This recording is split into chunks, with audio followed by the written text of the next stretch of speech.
Our next guest on the Tiffany Kobashigawa podcast is Bridgett Holden. She's a public relations and media expert and founder and CEO of She Bridges PR. Bridgett has such a rich international foundation to her life, complemented by roots here deep within Texas tapestry. I've enjoyed our conversations, and I thought you would enjoy her too. She has been an international PR and media expert based in Greater Houston for more than 20 years. And we are speaking with her today because we wanted to hear about some of the PR and media crisis she's handled for her clients over the years. And I'd like to know how she developed her personal style. I hope you enjoy our conversation.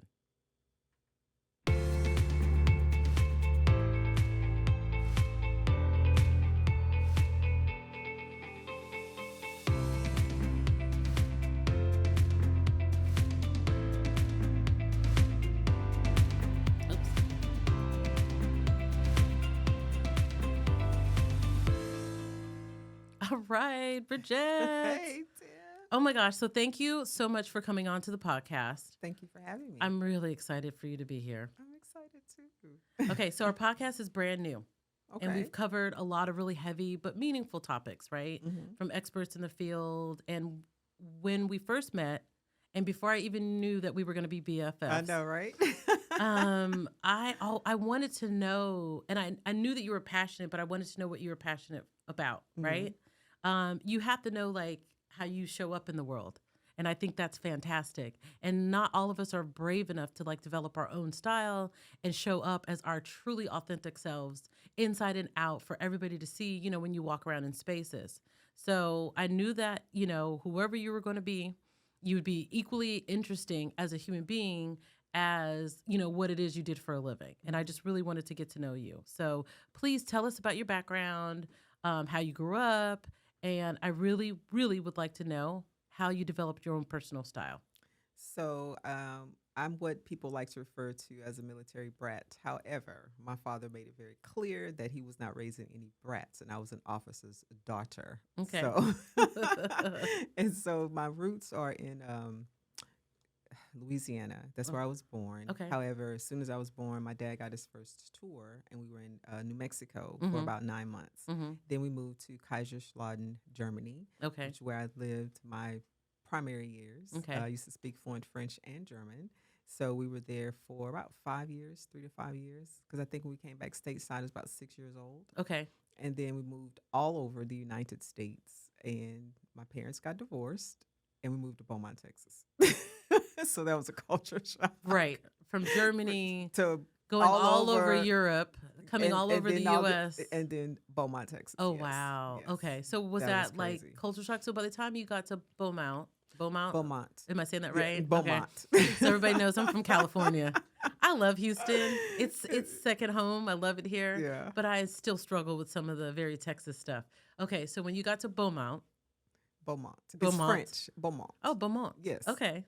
I remember it now. See? So when you got here, Yes, when I got There. to Texas, there, yes. was it a culture shock for It you? was a culture shock for me because my parents, especially my mother, so we would go to Paris a lot. So Mhm. we had a spot in Paris, and then we were in Canada, we were in London. So my mother took advantage when we were overseas. Smart lady. Exactly, because Yeah. she wanted to expose, you know, me to as much as possible, and herself, Uh-huh. because she grew up, you know, in Belleville, Louisiana. Don't ask me where that is. I don't know. I'm not sure. But, you know, amongst 10 kids, it was 12 of them. Wow. So yeah, and they were, you know, sharecroppers, and my grandfather was an entrepreneur, so that's where I get that entrepreneurial spirit from, is him. Uh-huh. And so I didn't know about slavery and you know racism and prejudices until I moved to Beaumont, Texas, when this literal redneck called me the N-word, Oh, wow. and I didn't even know he was talking to me. Oh, wow. So it was kind of funny, but then I didn't realize he was talking to me, and he was like, you know, you're so ignorant, you don't even realize that I'm insulting you. Wow. And you And- know what? I've heard that so much. Mhm. People traveled all over the world and they've been well received as Black Americans. Absolutely. And then it's not until they're here in the South somewhere. I've had people from all over say this. Yeah. I didn't experience racism until I was in someplace in the South. Yeah. Wow, that's so sad. No, it's not sad. I mean, In a sense, it was and it was not because I was ignorant, which was a good thing because I did not realize it. But then I went through this phase of where I became angry Mm. because I didn't realize the history of Black people or our people. And it's not that my parents didn't want me to know, it was just that it was so much better for me there that they just exposed me to everything and anything there. So when I came stateside, it was Hmm. a shock, Okay. not just with, the culture, but knowing who I was as a Black person, my roots and where I came from. I knew I was Black. Yeah. However, I didn't know that we went through, well, our ancestors went through all those things and how they were transported here. I had no idea. I think there's something to be said about parents who decide to not reveal that. And I call it burden you, not burden you with the history so early on. Like, you'll figure it out.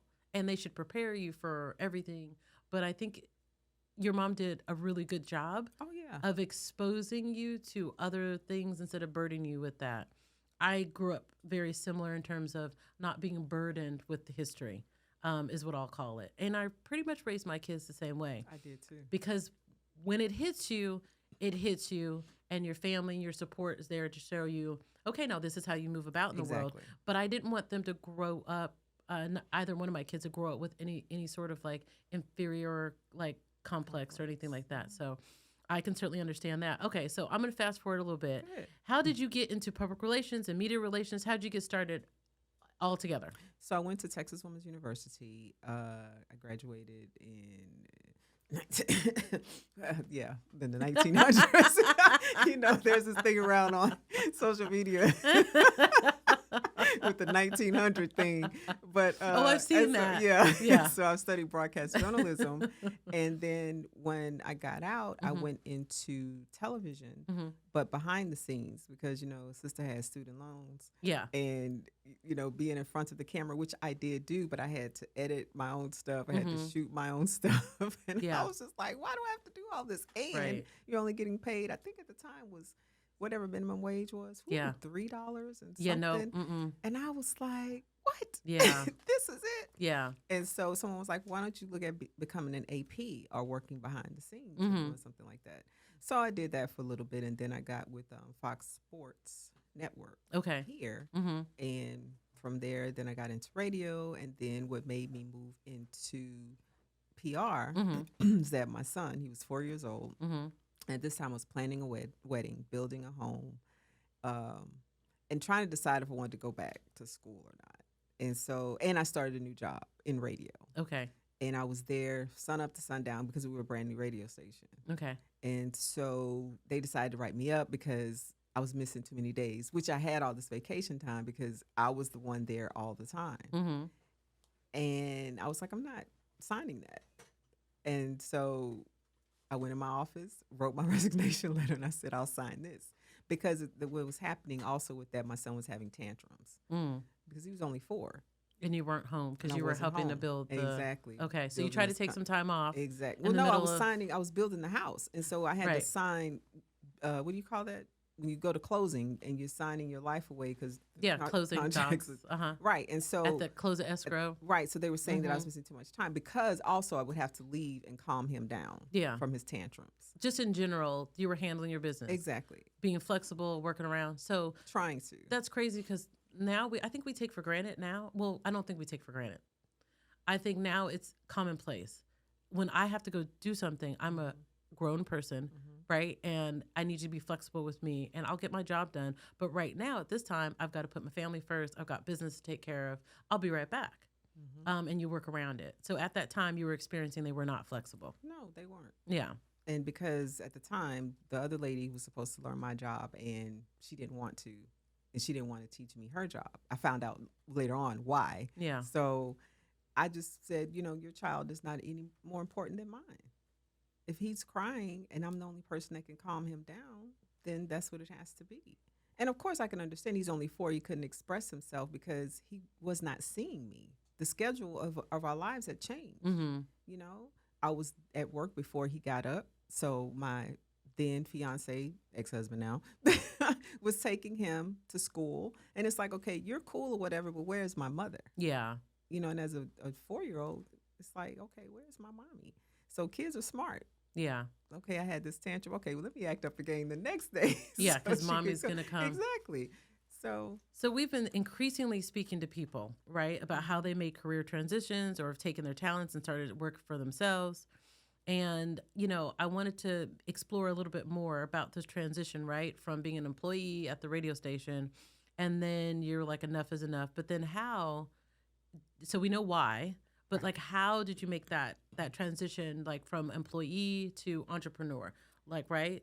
So before I became an entrepreneur, I was a freelancer. Okay. So I wrote for the Houston Chronicle, for the newspaper called the Houston Defender, a wedding paper, a magazine. So I just did a lot of freelancing and became a freelance writer. Okay. And a friend of mine was starting this company called We Solve. And she's a JD. And so she was going into the schools and I'm sorry, I didn't know if I was supposed to mention it. It's not around anymore. But anyway, she was going into the schools to be that last liaison between children getting expelled. Mm.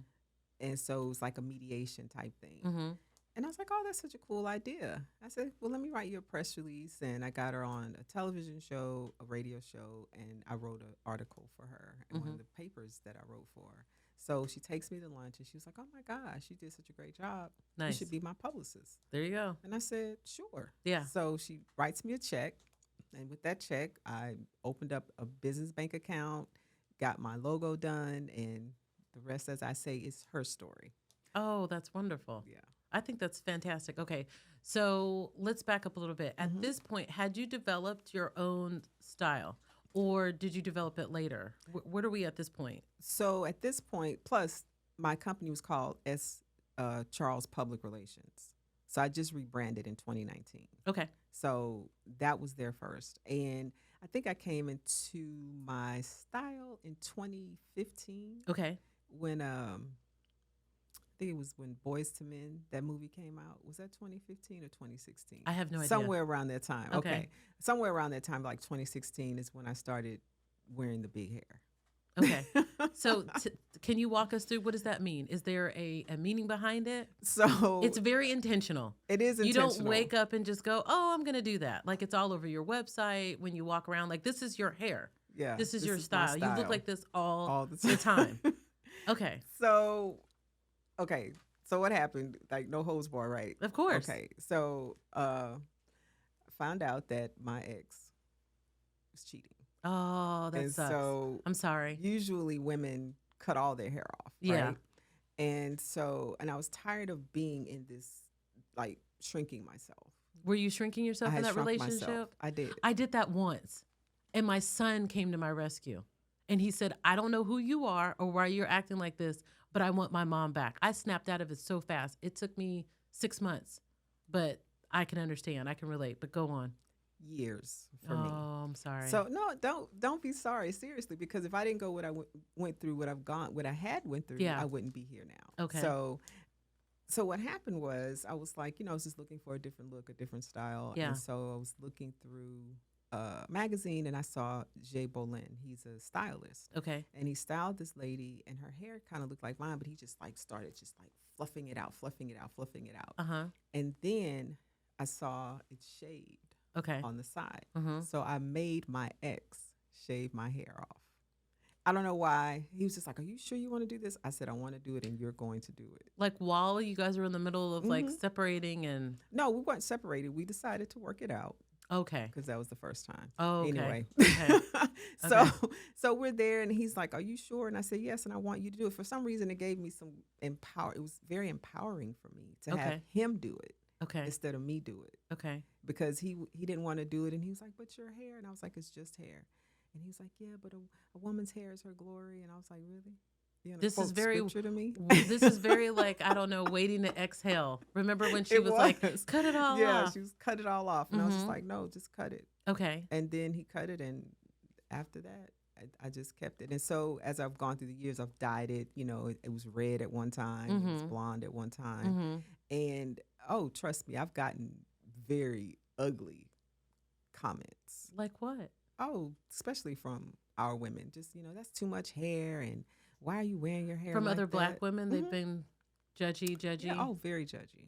Very judgy. Okay. But that was then. And I was still going through my coming into myself. And Yeah. so still a little bit insecure. So it would hurt my feelings. Oh. And now I really don't care. Okay. I Yeah. really don't. I would never know that you ever had any insecurity. When Oh, you yeah. walk into a room, you own that room. I Oh, don't well, know if you know now. that. No, now. Oh, Yeah. yeah. This is all intentional. Okay. The my lifestyle, everything is all intentional. Okay. All of it. Oh my gosh, I think that's wonderful. So, like, tell me, what advice would you give to others about developing their own personal style? To thine own self be true. You want to expand? Well, for me, because I love fashion. I mean, Okay. I love fashion. I like mixing prints and colors. I toned it down a little bit today because, I had something else earlier to do. But other than that, I'm usually it's just my own world. And my favorite movie of all time is Mahogany Oh with yeah, Diana Ross. yeah, yeah, That lady was before her time. yeah. She was I can always. watch that movie over and over again. And even as a little girl, I was really into fashion. And I just couldn't understand it. But if there's anything that you like, and I say this on my YouTube channel, Hmm. just do it. Because too many people are trying to tell people what to do Yeah, and how to live their life. right. If you would have listened to people, especially with starting your podcast, you probably wouldn't have done it. No, that's true. That's So true.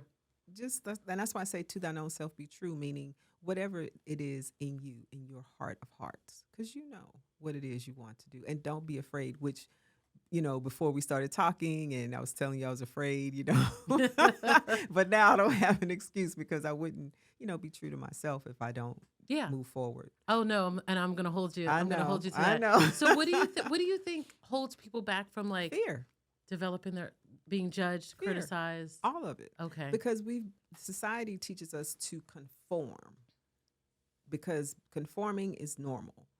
Don't go too far outside the box. Right. Maybe able to do a little bit, but not too much. I had this woman tell me when I was in church a lot, and my ex and I used to go to this married couples ministry thing, Mm-hmm. and she said, "So a couple of us got together." Oh, that's never good. I'm sorry, and I love Black women, I really do. But like church, when church Black women come to you and say a couple of us got together, oh, okay, And we cringy. decided. Yeah, cringy, cringy. We decided that you need to dress your age. Wow, they decided for your life. For my life, that I Mhm. needed to dress my age. And I was Mhm. like, excuse me? And so it was so funny because my ex was over on the other side of the room, but he Mhm. saw my face and he was like, uh-oh. Yeah, something's That's happening. not good. So he walks over and she's like, oh, how are you, Mr. Joe? And he was like, I'm fine. Yeah, And what's going And he's on? looking at me like, and so she just continues on. Yeah. And she says, we just feel like, I don't know where you get this from. It's like you're trying to keep up with the Joneses or the people in Hollywood. And, that's just not the life that we live and blah, blah, blah, blah. And so he was like, wait, excuse me? Was this in Beaumont? No, this was here Okay. in Houston at a big church. I'm Yeah. not going to name the church. No, please However, don't. Mm-mm. so he was just shocked. Yeah. And I was shocked. And he was like, so let me say this. I don't have a problem with the way my wife dresses. There's nothing wrong with the way my wife dresses. And if I don't have a problem with it, she doesn't have a problem with it. I don't understand why you have a problem. Well, we just feel like she's not setting a good example. Yeah. And I was like, set an example for who? Yeah. I think that's some very like old, Very school way mentality of looking at things. So, listen, it's so important for those who want to make a change, right? To Mhm. hear the story about others and how they've evolved. And so that's certainly what we're talking about right now, right? I would love to know, then tell me some of how your career has evolved. So tell me, please. I want to hear some stories. So I've been in Houston for 2 years, originally from California. I want to hear some media crisis stories, and tell me what have you done in your career. Some of the highlights of the work that you've done, and if you can, maybe talk about some of your clients. If you can't, I understand. If you can't name, but tell me some No, of I the can't stories. name. Tell me some So- of the most impactful stories that like you'll never forget. So one of the impactful stories is when I was representing a young lady who was running for judge. First time, no one knew her. Mm-hmm. So a couple of times people run for something and then they build name recognition. Mm-hmm. This young lady, no one knew her, Mm-hmm. and she won her primary by 60%. Wow. That was huge, and that was the first time I had done a campaign to that magnitude. Who is she running against? Someone who was the favorite. Okay. And they, a lot of people that we thought would endorse her did not, Mm-hmm. and she still won. Wow. And we went out. We were out, every weekend from 7 a.m. to 7 p.m., shaking hands, kissing babies, doing block walks, Mm-hmm. getting her interviews. And it was so amazing for me Mm-hmm. and a feather in my cap because I was like, wow, you're really good at this. Yeah, I'm glad I made this leap and took a chance on Exactly. myself. Exactly. The Mm-hmm. second most impactful thing is that I used to represent a fashion house, Mm-hmm. and they would go to Paris to do go-sees with their models. What are go-sees? So go-sees are like, when you're in New York, you remember Top Model? Okay. And she would send the girls on go-see. You go see the agency. Okay. So No. that's why it's called go-sees. Okay. So they were there in Paris. So Mm-hmm. everyone from Japan, from Australia, from Italy, Mm-hmm. all the, big fashion places, Mm-hmm. and all these girls would, go take pictures and all that stuff. And one of the ladies that was there was a freelance writer for One Runway magazine, which is an international magazine. Mm-hmm. And she was so impressed with my client's model and me Mm-hmm. that she did a story on my client, the Wow. model, and put a quote in for me as well. Wow, that's which was wonderful. huge. That's wonderful. Yeah, so it was a big, another feather in my cap that I really enjoyed. So She Bridges PR. How long now has it been total since you've been in business? 21 years. So how do you stay motivated to continue to look for clients, bring clients on, and do the work that you do? How do you stay motivated? It's funny that you said that because I quit at least every 6 months. Oh, do you? Okay, I don't want to say every 6 months. We're trying to motivate entrepreneurs I know, but to live their best lives. Don't scare them. I'm not scaring them. I'm not scared. In motivating them, Yeah. there are times that you want to quit. And Mhm. I'm just saying, I'm being realistic. Yeah. There have been times where I wanted to throw in the towel. But there's this thing within me, this natural gift that I have. Mm-hmm. When I meet people or they tell me what they're doing, Yeah. I just get excited and I Yeah. see the entire PR campaign, the Yeah. branding campaign, the marketing, and I'm like, oh my gosh, we can do this. And they're like, wow, I never would have thought of that. Yeah. And usually I'm referrals or people find me on the internet Mm-hmm. or I don't usually advertise. I was think going to I've ever ask you, advertised. so, Mm-mm. okay. I mean, unless it's on my social media, Mm-hmm. And that's it. Like, I think I just put up a post, we're accepting new clients. And other than that, And then they come and then you take care of them. and they come, I take So are you care of looking them. for new clients right now? I am looking for Tell new me about clients your right now. ideal client. Who do you want? So, ideal clients for me, first of all, they understand that it's an investment with their brand. It's an investment with their product. That's what you're doing. You invested in the building. You invested, in creating everything. Mm-hmm. This is also an investment, and for people to already know and understand or have an idea Mm-hmm. of what PR is, and to trust me. We have to have that mutual trust. It's all about relationships, It is isn't about it? relationship. So tell me, what are the top 3 key things that you would tell somebody about developing their brand, promoting their brand? What are the most important aspects of brand management and public relations? So consistency Mm-hmm. is key. Being constant is another one. Mm-hmm. And then constancy. People think it's the same thing, but it's not. So consistency, of course, is being consistent. If you say, you're selling whatever, then continue to say that you're selling that, Mm-hmm. And then being constant, like I say with social media, be constant about it, but make sure that the message is constant.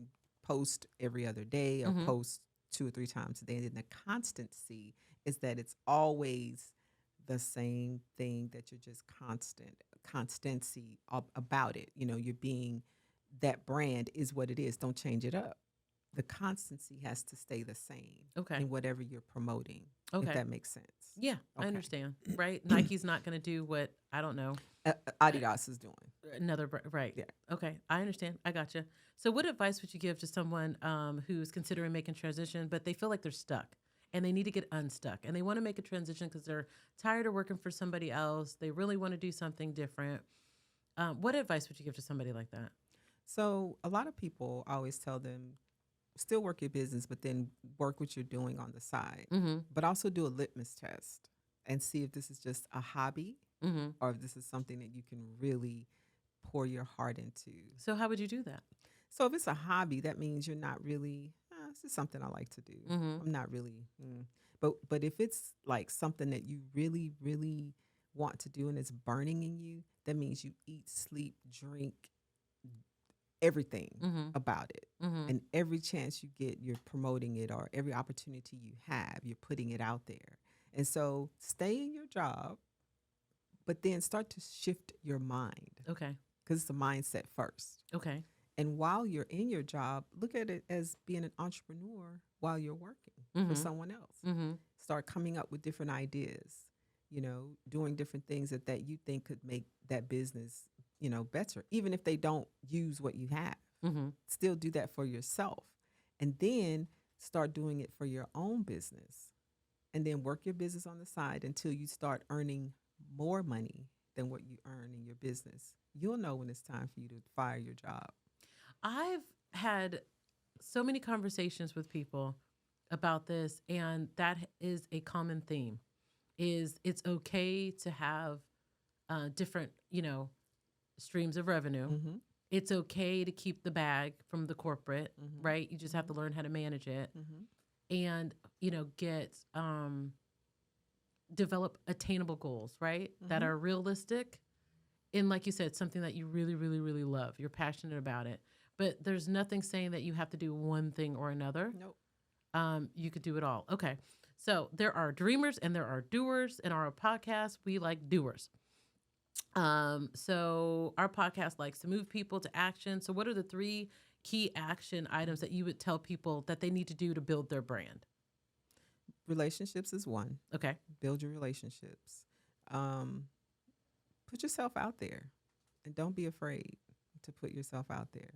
And then the marketing 101 is tell them, and tell them again. That's marketing 101. Okay. So self-promotion. Self-promotion. Always. Always. Because if you're not talking about you, who will? Right? Yeah. I first heard that from a news director when I was in Oklahoma, Mm-hmm. and I was going to school in Lawton, Oklahoma, at a university called Cameron University. And there's a news director, and I was on the air, and we did commercials. Mm-hmm. And I thought that was so weird. Like you do I don't know. I was just naive. And I don't know. But she said the exact same thing. She goes, if we don't promote ourselves, who's going to do that? Mm-hmm. Yeah. Absolutely. You have to tell people about who you are, what you're doing. Mm-hmm. Because if, for example, how we met, if you wouldn't have asked me what I did, and Yeah. if I didn't ask you, Yeah. because you already had another perception of what you thought I did, right? When you first saw me. Did I? I don't know. I'm asking. No. Oh, okay. I had no idea. Yeah, no, okay. No. Usually people think that I'm, in fashion or a Mhm. hairstylist or a model or something like that. I really try to not make assumptions about people because I really don't want people to make assumptions about me. Right. Because I think what happens is, and I think this is what you're talking about with like the church ladies came over, people place their limitations on your life. That's right. They project the smallness of what they see, their insecurity, they're scared Mm-hmm. onto you. And so I try not to do that, and I try to stay open. And I love meeting interesting people who are not cookie cutter. So I was like, oh my gosh, I want to get to know her because you were different, because you decided to walk into a space knowing that people are going to stare at you. And maybe judge you, or maybe be open to asking you questions before judging you. Okay, so if I wanted to hire you, if I wanted to hire She Bridges PR, Mm-hmm. how would I go about finding you, looking you up, deciding, learning more about you? How would I do that? So you go to my website, which is shebridgespr.com. Okay, Social media, Instagram, She Bridges Media Inc. okay. And then Facebook, She Bridges PR. Phone number, email, I don't know.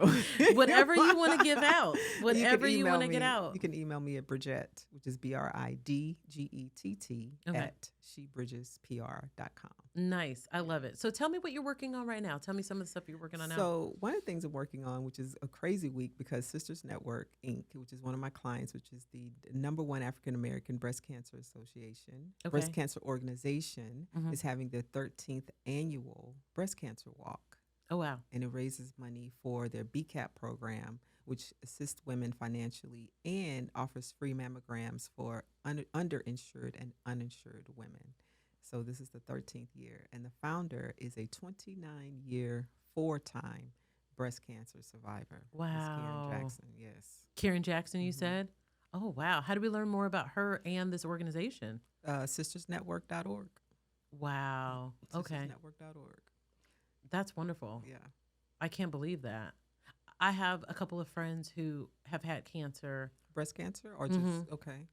One of my friends has had like 3 different types of cancer. It's just I've been affected by it. That's something near and dear, unfortunately. So that's great that you're working in that space. Anything else? So then I have another client who has a concert coming up next month, May 27th, called Sisters of Soul. Mm-hmm. And what this is, he always showcases local talent, and these are very talented women Here in Houston? here in Houston. Okay. And he does the theme, this is his 3rd year, and he does the theme from In Vogue. And Oh, what does that mean, the theme from In Vogue? So the group In Vogue, so he does an album that they had each year. Oh, So the theme is a of the different album. Yeah. Okay, so okay. this year's album is Masterpiece Theater. Okay. But peace is Peace. Oh. Although theirs is Masterpiece. Okay. Yeah, Pice. But his, so because he wants to bring peace, because after COVID, and this is the first concert they've been able to do since COVID. And Oh, that's so nice. at the end, I think they do 3 songs from In Vogue. However, each lady, it's 4 ladies, and each lady does their own set, sings their own music and everything like that. Plus, it brings awareness to domestic violence. So when I think of like PR and, media, I also think of like crisis management. And I also think of like Olivia Pope, right? With her popcorn and her wine. I miss that show. I miss Olivia. I mean, Carrie's great. She's a great actress, but I really love Olivia. So tell me, what like crazy crisis thing? Do you have like an awesome crazy crisis story? So there was this one client that I represented some years ago, and we were at like a fair or a book back to school drive. And so I had him on the list. It was live.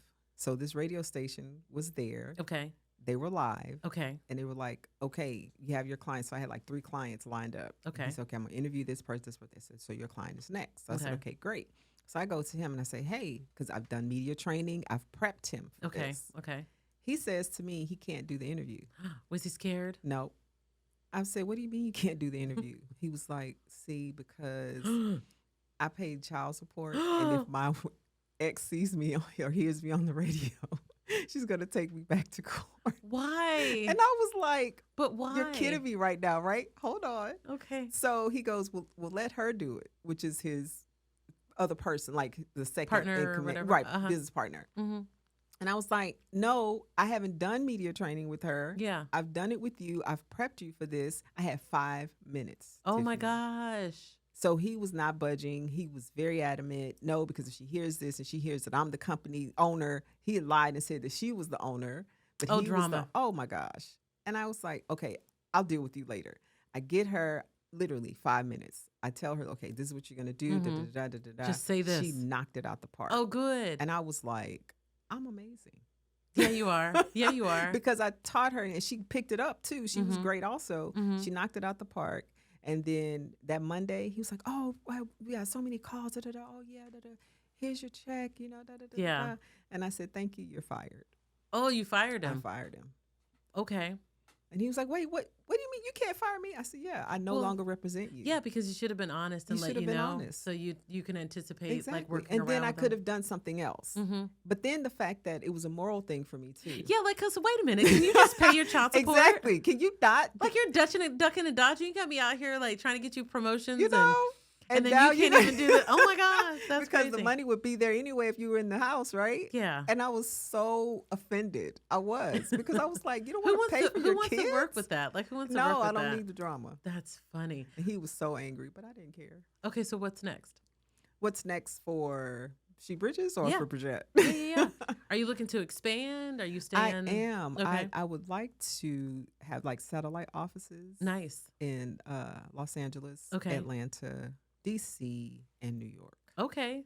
So what are you going to do to make that happen? So I'm actually. Are in you the looking for people to process- bring yes, on? I am. Okay. Looking for people to bring on and who are like boots on the ground there. Yeah. And then I just Funnel everything yeah, through you. Exactly. So, it's funny too, because I heard recently somebody say, and they made the distinction between self-employed Mm-hmm. and a business owner. Mm-hmm. And somebody said, listen, if you don't have people under you and your business can't run without you, you're just self-employed. Yep. And so at some point as an entrepreneur, you have to make a decision. Are you self-employed or are you growing your business to where it's an actual business and you can walk away? So is that your goal? My goal, yes, that is my goal. I've asked my son, I have one son, if he wants to take over, and he was like, no, but he's really good at it Okay. because he's helped me along the way Uh during the huh. years. Mm-hmm. And he's just like, no, mom, I don't want to do that. That's you. That's your thing. Mm-hmm. But he's actually good at it. Okay. However, I had some offers already Mm-hmm. to sell my business, but I'm not ready yet. Not ready yet. No, Mm-mm. you want to grow it. I don't want Grow anybody it to and buy then it. sell it. Yeah, that's the plan. Yeah. But yeah, Okay, what I that's want what's to do. next. I heard Mhm. that. That's awesome. Okay, before we conclude, I have to ask the question that everybody wants to know. Which is what? Um, I've told you a lot. You got stuff out of me I don't ever tell people. did I really? Yes. Okay. Well, yeah, you're telling you know about your client's business and not paying child support, but we didn't say anything about his name. Well, we didn't say the name, but still. No, just when you were. So I think we kind of got some of it, but like if we were to hire you, like tell us what we can expect, right? So are you 24/7 on call? No. Okay. Those days are over. Okay. I'll be honest. When I first started, absolutely Mhm. 24/7 on call. However, now it's like no. I've set boundaries, Yeah. and that's what you have to do. My hours are from 9 to 6, Monday through Friday. Now I may see your email at 10 o'clock at night. Yeah.